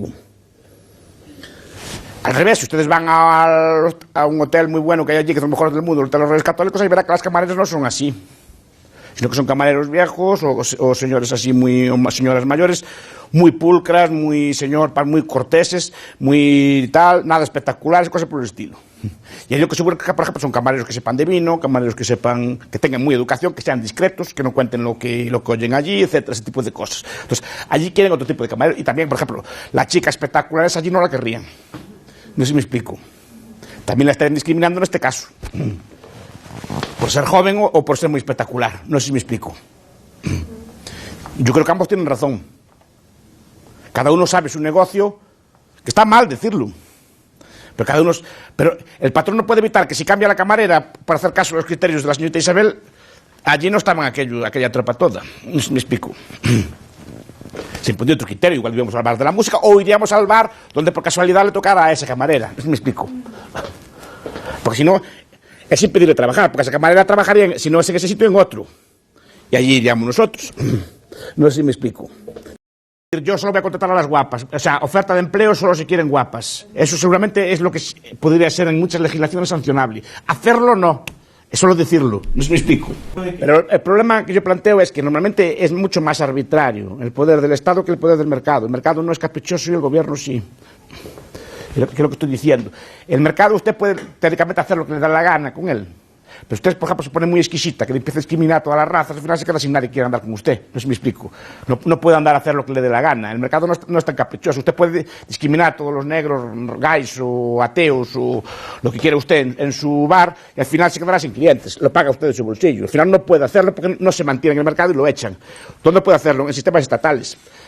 El sistema racial, por ejemplo, de Sudáfrica. ¿Quién lo montó? ¿El Estado o el mercado? El Estado. Y básicamente por interés de una minoría blanca. Porque en el mercado libre pasaba lo siguiente en Sudáfrica. Como saben, había minas en el Transvaal y por ahí. Y los patrones, que eran blancos, ingleses, empezaron a ver que el obrero negro trabajaba más duro y más barato que el obrero africano. Entonces, ¿qué pasó? ¿Cuál es el mecanismo de mercado ahí? Que empezaron a despedir blancos y a contratar negros. Entonces, ¿qué hicieron los africanos? Una huelga, una revolución, según la cual a partir de entonces no se podían contratar trabajadores negros en las minas. No sé si me explico. Pero eso fue un artefacto estatal, no fue un artefacto de mercado. Entonces ahí sí discriminaron, pero con el apoyo legal, imponiéndole grandes costes a esto. Es decir, el patrón blanco podía ser en su corazón todo lo racista del mundo. Y odiar a los negros y pensar que son inferiores y podía ser todo racista. Pero el mercado no le dejaba ser racista. No sé si me explico. Fue el Estado que le permitió ser racista. Antes no podía ser racista. ¿Por qué? Porque ser racista le costaba mucha plata. No sé si me explico. Entonces, sería todo racista del mundo que quisiera, pero al final no era racista. ¿Y qué pasó también en Sudáfrica? Como los sudafricanos tenían mucho comercio con Japón y era un cliente muy grande, ¿qué hicieron? Pues los japoneses los consideraron blancos. No sé si me explico. Los pusieron dentro de la raza blanca para poder comerciar con ellos. Al final tuvieron que ir ampliando las razas porque si no se quedaban sin gente a quien vender los productos. No sé si me explico. ¿Qué opina de las compensaciones desde el Estado que propone la izquierda estadounidense para compensar la desigualdad que existía en el pasado, ¿no? Por ejemplo, la cuestión de la esclavitud y todo este tipo de deudas históricas, ¿no? Que están tan de moda y que a día de hoy pues están siendo instrumentalizadas políticamente y están generando mucha inestabilidad, ¿no? Gente de orden, no, gente de desorden, diríamos, ¿no? Pero el problema es cómo determinar quiénes son los... Yo entiendo la lógica, ¿no? Y ciertas propiedades, lo que hablábamos antes, ciertas propiedades, ciertos latifundios que hay en América, en Estados Unidos y en otros países se derivan de conquistas o de guerras que expulsaron a sus nativos de allí. Esto lo tengo clarísimo. Y que habría que buscar alguna forma de compensarlos también. El problema es cómo determinar quiénes son. Porque parece que ahora, por ejemplo, quien tiene que compensar son todos los blancos, ¿no? A todos los otros, porque muchos blancos llegaron hace 40 años, no tienen nada que ver con aquel tipo de daños que se hicieron en el pasado, porque ellos tienen que ser responsables por pertenecer a un colectivo de lo que hicieron los antepasados de otros, incluso muchas veces los antepasados de muchos de los que reclaman ahora. Pero claro, las poblaciones con el tiempo se fueron mezclando y en muchas ocasiones la persona actual, digamos, históricamente marginada, o que se siente históricamente marginada, desciende tanto del explotador como del explotado. Con la mezcla poblacional que hubo. Entonces es muy difícil decisionar hasta qué punto por una parte soy pagador y por otra parte soy cobrador de recepciones, no, de compensaciones.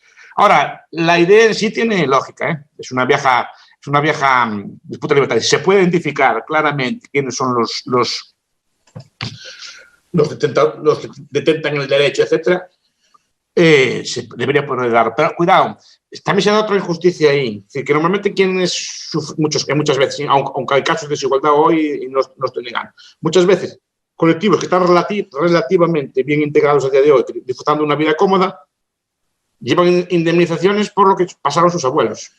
A quien había que indemnizar a sus abuelos, no a los de hoy, que los de hoy muchas veces pues disfrutaron de mucha renta, no tuvieron especial problema, no tuvieron especial problema de marginación. No todos, repito, estoy matizando. Sí. Si se puede descubrir, por mí sin problema, si se puede descubrir claramente quiénes son los culpables y quiénes son los inocentes. Entonces, ¿quién compensa a quién? Claro, se puede hacer perfectamente. Y normalmente eso se hace pues cuando los crímenes o los abusos están cercanos y se puede determinar bien. Y ahí soy muy partidario. Ahora, claro, una cosa que pasó hace 400 años o así, si lo puede determinar, sí, si no, no. Sí. Hay otra reflexión, hay varias reflexiones alrededor de la igualdad jurídica y del Estado de Derecho y todo este tipo de cosas republicanas y liberales. ¿Qué opinión hay alrededor de...? Porque, claro, la igualdad jurídica puede destruir a lo mejor instituciones tradicionales, todo otro tipo de cosas, pero es una igualdad por la cual desde el liberalismo hay que pelear, digamos, y hay que dar la batalla de las ideas. Idealmente sí, pero después vemos que no es así, ¿no?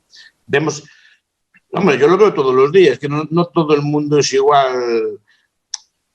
Es igual de juzgado, igual. Es decir, al crimen a uno le buscan el indulto rápidamente y otros por crímenes menores pues les pagan una serie de años en prisión. O sea, la igualdad entre la ley sí. Pero la pregunta es, ¿para qué contrato yo un abogado bueno? ¿Para qué quiero yo un abogado muy caro? La ley es igual, ¿no? Pero ¿para qué quiero yo el abogado caro? Pues se entiende que para que la ley no sea igual. Sí es igual, pero para atraerla a mi favor. Si no, no habría negocio con eso. Ahora, es un ideal. No sé cómo operativizarlo. No sé incluso cómo podría concretarse ese ideal de igualdad de leyes. Básicamente que todos merecemos el mismo respeto y digamos que la ley que se nos aplique sea la misma a todos, a las dos partes que están en un conflicto. Pero todos sabemos que aún le falta mucho para conseguir ese ideal jurídico. El problema es que ya la propia ley, aun siendo la misma ley, establece una serie de atenuantes. Si estás borracho en un momento del crimen, pues te aplica una pena a otra. Si tuviste un pasado tal de violencia y tal, pues está penalizado. Pero la ley no es la misma que mate yo a una persona que lo mate otra persona que lo mates tú, o que robe, una cosa así. Se nos van a aplicar atenuantes distintos. Yo tendría menos atenuantes que otra persona, por ejemplo, ¿no? Entonces la ley ya no sería exactamente la misma. Digo que eso es un tema que no reflexioné mucho, también es la verdad, ¿no? Sé que es un ideal que se busca, que en principio parece estar bien, sobre todo la idea de igual respeto, pero el problema es cómo operativizarlo de forma clara, porque no es una cosa tan fácil de hacer. Por ejemplo, tú, ya no solo a nivel de Estado, pero entre Estados, el modelito no es lo mismo aquí que allá, ni está castigado aquí igual en unos países, cosas que aquí son legítimas perfectamente, allí en otros te castigan con la pena de muerte, en otros incluso cosas que aquí están mal, en otros están bien. O sea, no es fácil establecer una igualdad jurídica. La búsqueda de estatus es muy difícil, imposible probablemente prohibirla, porque obviamente tú puedes prohibir lo que más claramente te da estatus. Pues si tener una casa en la playa te da estatus, prohibamos que la gente tiene casas en la playa. Pero como, digamos, hay una búsqueda natural de diferenciarse y de buscar ese estatus, el estatus se puede crear alrededor de cuestiones absolutamente arbitrarias que nazcan ex profeso para generar estatus. Entonces, si elimináramos todo lo que visiblemente genera estatus, surgirían otras formas de conseguir estatus que hoy nos pueden parecer absurdas o arbitrarias, pero justamente para diferenciarse y para decir, si yo estoy aquí, yo tengo estatus. Y por tanto, a menos que te cargues cualquier forma de interacción social, la búsqueda de estatus y la creación de estatus y el reconocimiento de estatus no lo vas a suprimir. Por ejemplo, la ropa con la marca por fuera, por ejemplo, ¿no? Eso no tiene sentido si no es por eso. No es para abrigarte. No es para abrigarte. Es que tiene mucha calidad, ¿vale? Pero calidad no tienes por qué seguir la marca. Además, la calidad al final son todas iguales, o casi igual. Pues por eso, entonces la gente se harta de estar en la carrera de la rata, de a ver cómo demuestro mi estatus, y entonces surgen los Amish, por ejemplo, que son un grupo social tremendamente armonioso, muy próspero. Otro ejemplo, los mormones, y están tan concienciados de la desigualdad que luchan por todas las maneras contra esa ostentación. O sea, que sí que hay grupos sociales que son conscientes de que la desigualdad puede ser un problema y tratan de limitarla de formas no coactivas. A ellos te dejan salirte, e incluso la gente más o menos entiende por qué se hace así. ¿Qué posibilidades veis de todo eso? El tema de los Amish es bastante controvertido, sobre todo por el tema de los hijos. Los hijos nacen en un entorno y la posibilidad de salirse es una posibilidad, existe, de hecho les mandan un año, pero después de un adoctrinamiento bastante intenso. Y que lo hacen todas las familias en todo el mundo. Sí, pero sí, efectivamente, pero que por eso digo que es problemático. Es decir, los límites de la patria potestad es un tema problemático, pero si además haces un adoctrinamiento masivo, pues todavía lo es. Si a ti te lavan el cerebro para que seas feliz de una determinada manera y eres feliz y además prosperas, es el lavado de cerebro. Sobre si vamos hacia un sistema de castas, yo diría que ya tenemos en el mundo un sistema de castas que se llama Estado-Nación.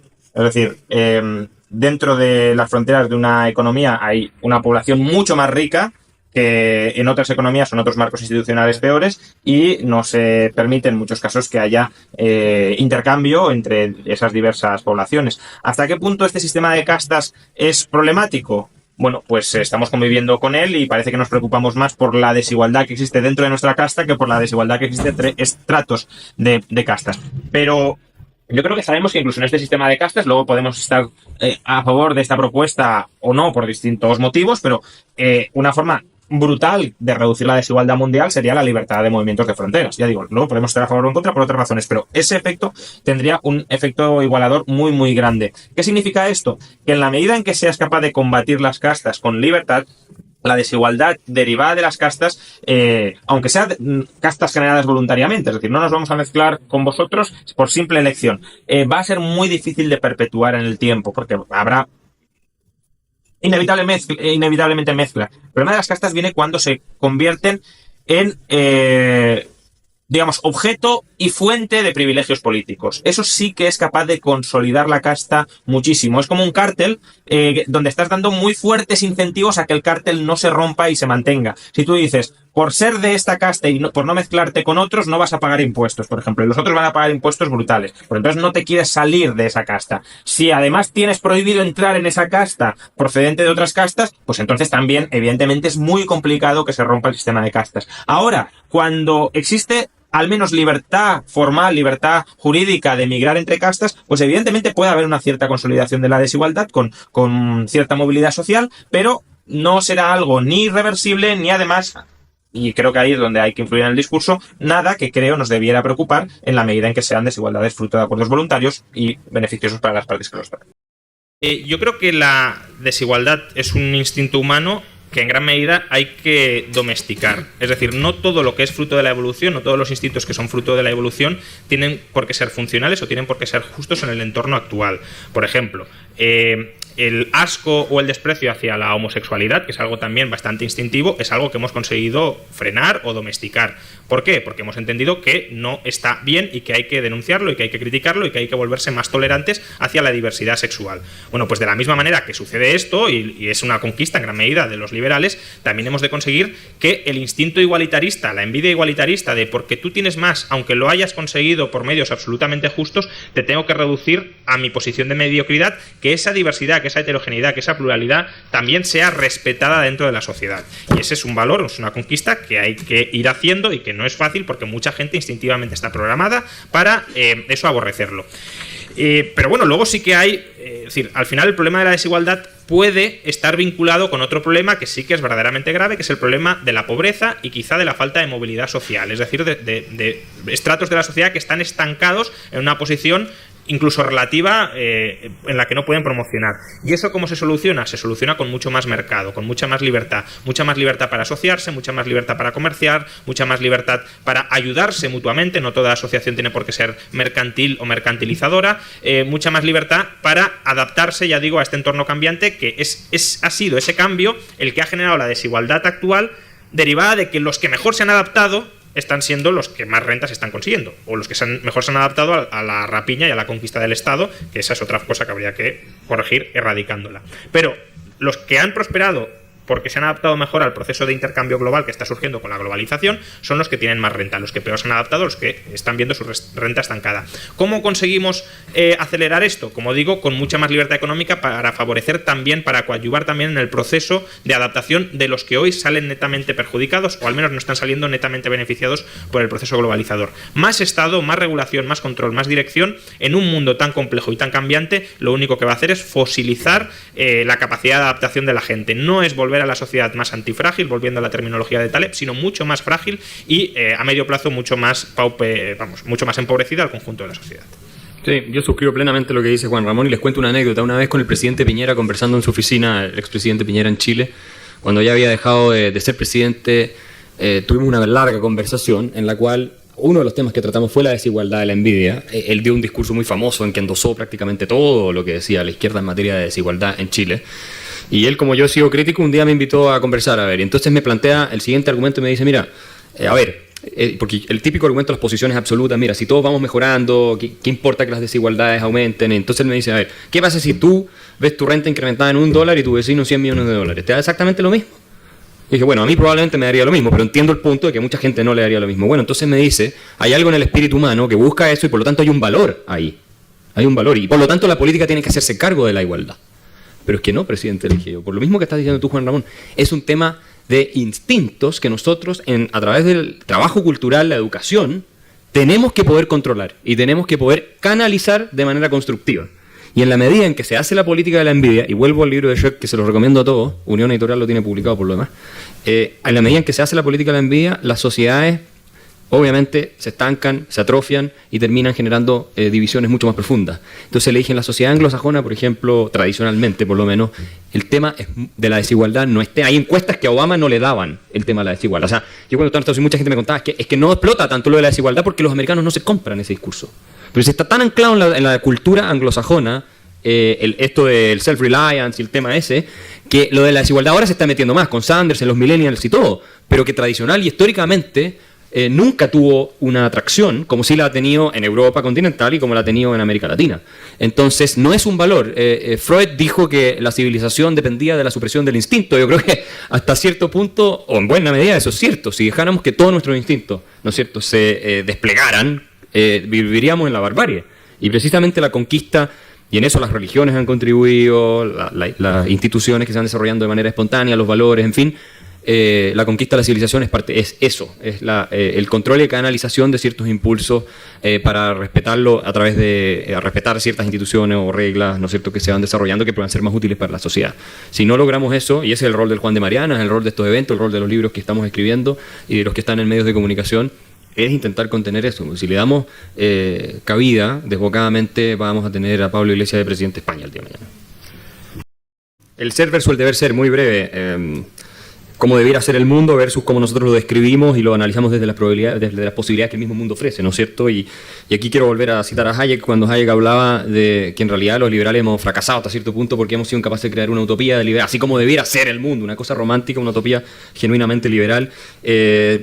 Y yo no tengo la respuesta a ese planteamiento, ese desafío que deja el mismo Hayek instalado. Sí creo que en la medida en que vamos avanzando en la difusión de estas ideas y todo vamos haciendo razonable el discurso, más gente lo va a ir aceptando, especialmente cuando se pruebe que estas otras ideas van fracasando.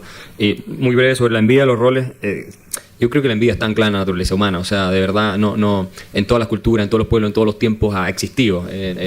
Y por tanto creo que es un logro de la civilización canalizarla, frenarla, en fin. Y de hecho, en los autores liberales eso también se ve, ¿no? Lord Acton, por ejemplo, dijo que la función de un buen gobernante es proteger, ¿no es cierto?, a las masas de la opresión de las élites y a las élites de la envidia de las masas. O sea, yo creo que eso es un tema muy difícil de...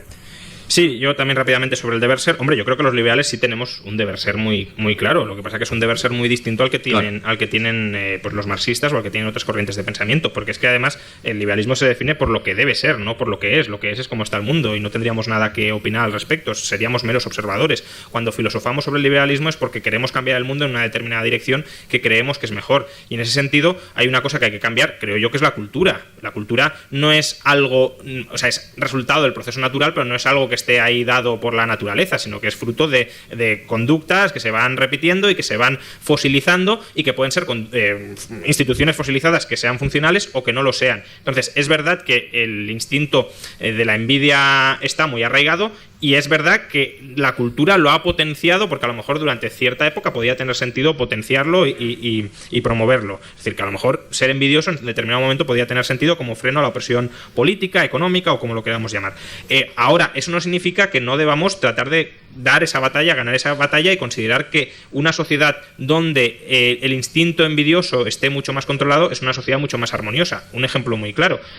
También es instintivo rechazar a la gente de fuera de tu grupo, porque es un extranjero, y siempre va a ser un extranjero. Por mucho que le expliques los beneficios, siempre va a ser un extranjero que tiene otro tipo de lealtades hacia otra gente. ¿Eso significa que los liberales tenemos que promover o no promover, mejor dicho, un deber ser de tolerancia hacia el prójimo y de ver que en el prójimo hay iguales derechos universales que los que tienes tú, por mucho que pertenezcan a otro grupo? Eso también es un deber ser frente al ser instintivo, pero es un deber ser que yo creo que forma parte del programa ideológico filosófico del liberalismo para avanzar hacia una sociedad mucho más armoniosa, mucho más próspera y mucho más tolerante.